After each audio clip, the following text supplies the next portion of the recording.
अस्सलाम वालेकुम, मैं हूं फैसल तारड़। आज 20 जून 2020 है और आज दिन है हफ्ते का। जितनी तेज़ी से भारत को सरप्राइज़ मिल रही हैं, जितनी तेज़ी से हर रोज़ एक नई खबर आती है कि भारत के फ़लाँ इलाके पे कब्ज़ा हो चुका है, चीन ने आज फ़लाँ भारतीय हिस्से पे कब्ज़ा किया है, चीन ने आज फ़लाँ मुतनाज़ा हिस्से पे कब्ज़ा किया है। अगर यही सिलसिला जारी रहा तो मुझे ये लगता है कि 1 महीने तक चीन का बयान ये होगा कि दिल्ली और मुंबई है हमारा हिस्सा, खबरदार इसके पास भटकने की कोशिश ना करना। अगर तुमने दिल्ली के अंदर दाखिल होना है तो वीज़ा लेकर आना होगा, वरना हमारी टेरिटरी के अंदर तुम्हें दाखिल होने की ज़रूरत नहीं है। सूरत हाल इंतहाई दिलचस्प हो चुकी है। खैर, भारत के लिए ये सूरत हाल तो दिलचस्प नहीं है, लेकिन पाकिस्तान और चीन के लिए इंतहाई मज़ेदार सूरत हाल बन चुकी है। और आज जितना बड़ा सरप्राइज़ मिला है भारत को, अब मोदी सरकार का मुझे नहीं पता कि उनके दिल पे क्या गुजर रहा होगा। कल का दिन है, अभी 24 घंटे भी नहीं गुजरे, मोदी सरकार ऑल पार्टी कॉन्फ्रेंस से खिताब करती हैं।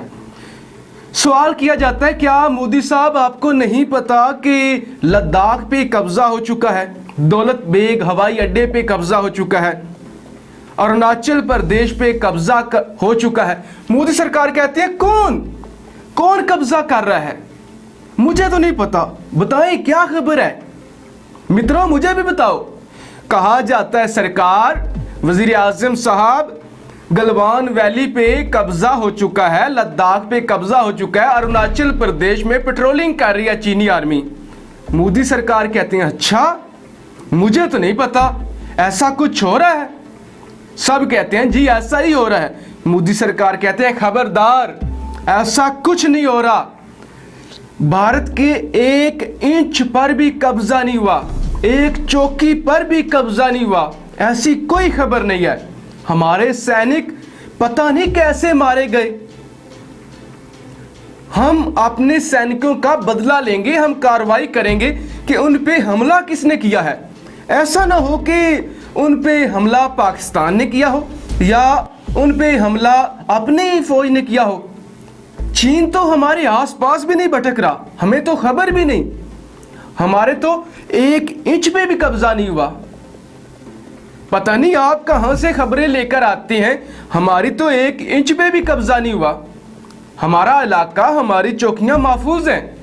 लिहाजा अभी 24 घंटे भी नहीं गुजरे मोदी के इस पागलपन को कि चीन की जानब से बड़ा दावा आ चुका है, और सिर्फ दावा नहीं बल्कि सरकारी बयान है। चीनी वजारत खारजा के तर्जमान ज़ाओ लीजिन, मुश्किल नेम है, ज़ाओ लीजिन कहती हैं खबरदार, गलवान वैली अब हमारा हिस्सा है, गलवान वैली के पास भटकना भी मत, हम मज़ीद क्लैश नहीं चाहते, लेकिन अगर तुम लोग हमें गलवान वैली में नजर आए तो आपके साथ बहुत बुरा होगा। आप कोशिश भी मत करना हमारे इलाके में वापस आने की। अगर गलवान वैली में आना है तो वीज़ा लेकर आना है, क्योंकि ये हमारा इलाका है। अपने सैनिकों से कह दो कि हमारी टेरिटरी में भटकने की कोशिश ना करें। अगर वो हमारी टेरिटरी में आए, गलवान वैली में आए, तो फिर अच्छा नहीं होगा, फिर हम आलमी कानून के तहत कार्रवाई करेंगे। यानी हमारा बॉर्डर है, हमारा हिस्सा है, बगैर इजाज़त के आप हमारे इलाके में घुसते हैं तो हम आपको शूट कर सकते हैं। तो ये खबर है। आप देखें, कल तक मोदी ये कह रहा था कि हमें 1 इंच पर भी हमारे पे कब्जा नहीं हुआ। चीन ने सरकारी बयान जारी करके जितना बड़ा मोदी को सरप्राइज दिया है, आप सोच नहीं सकते।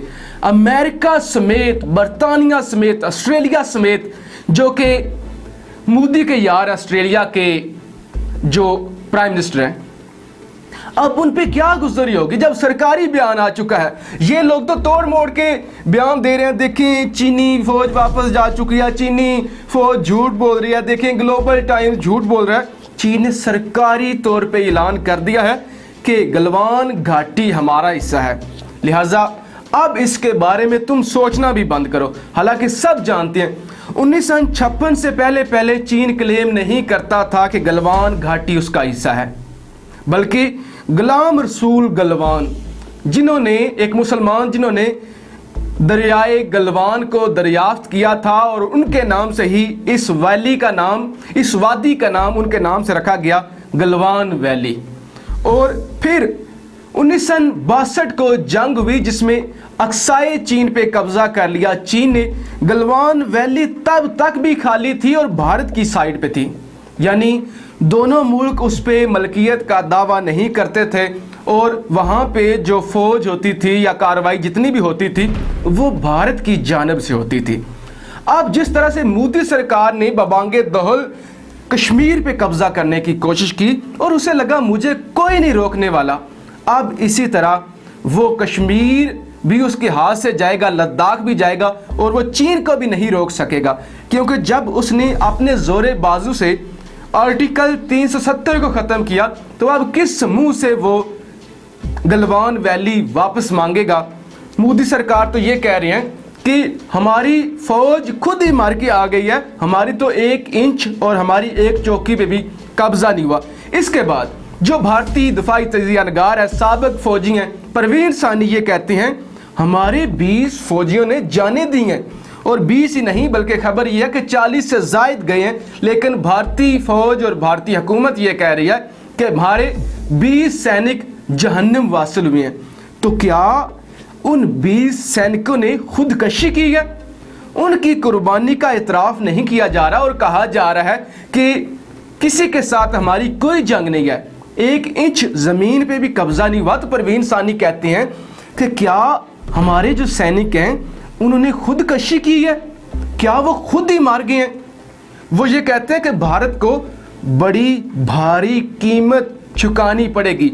ये जो काम कर रहे हैं और भगोड़े बने हुए हैं, जानबूझ के झूठ बोल रहे हैं कि कुछ भी नहीं हो रहा, हो तो कुछ भी नहीं रहा, हमें तो पता नहीं। आगे बढ़ती है और मैं आपको बताता हूं कि अब भारत के पास ऑप्शन क्या है। भारत के पास 2 ऑप्शन है।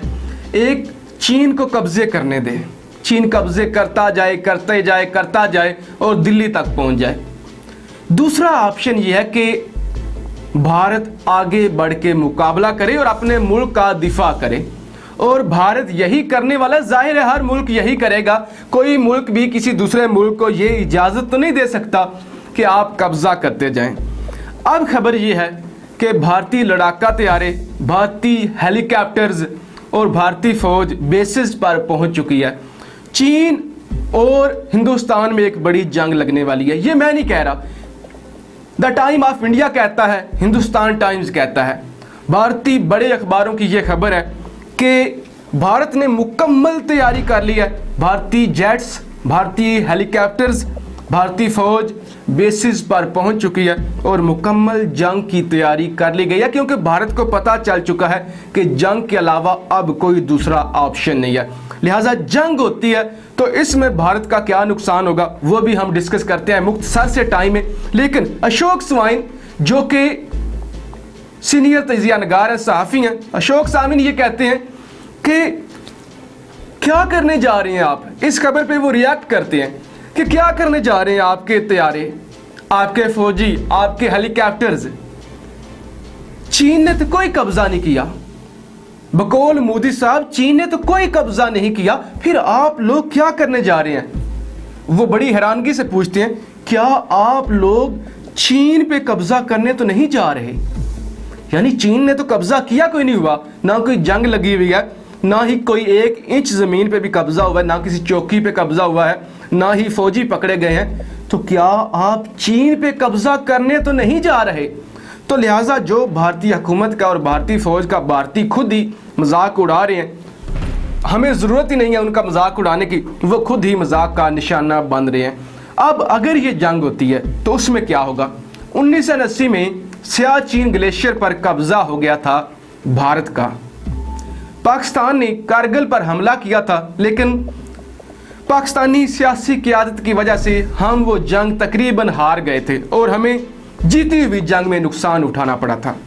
अब जब ये जंग छिड़ेगी तो सियाचिन के ग्लेशियर से पाकिस्तान हमला करेगा, और सियाचिन ग्लेशियर से पाकिस्तान जब हमला करेगा और कारगिल तक जाएगा और लद्दाख भारत के हाथ से निकल जाएगा, आसानी से निकल जाएगा, क्योंकि सियाचिन ग्लेशियर से मैं आपको बता चुका हूं कि भारत की सप्लाई लाइन कट चुकी है।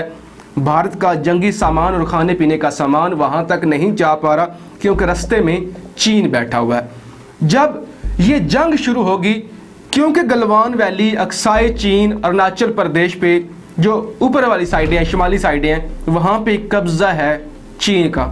अब जब पाकिस्तान कारगिल से और अक्साई चीन से और सियाचिन की पहाड़ियों से हमला करेगा और उधर से चीनी आएंगे, तो भारतीय फौज जो कि चीन का भी नहीं मुकाबला कर पा रही, वो इन दोनों ममालिक का कब्ज़ा और मुकाबला नहीं कर सकेगी, कब्ज़ा नहीं छुड़वा सकेगी, और उसके बाद दोनों फौजी आगे बढ़ेंगी। और मुझे उम्मीद है और इंशाल्लाह अल्लाह करेगा हमारा कश्मीर पे कब्ज़ा हो जाएगा और हम कश्मीर को आज़ाद करवा लेंगे।